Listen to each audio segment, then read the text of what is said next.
Hello, guys. If you are stuck on the Windows screen showing your computer restarted unexpectedly, don't worry. I'm going to show you how to fix it easily. First, click on the Start menu. Then type CMD in the search bar. After that, open the command prompt.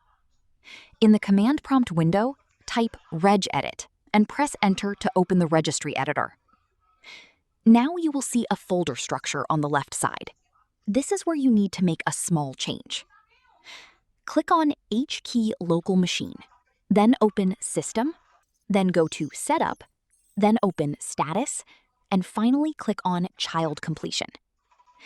Take your time and make sure you follow the path correctly, because this is the most important part of the fix.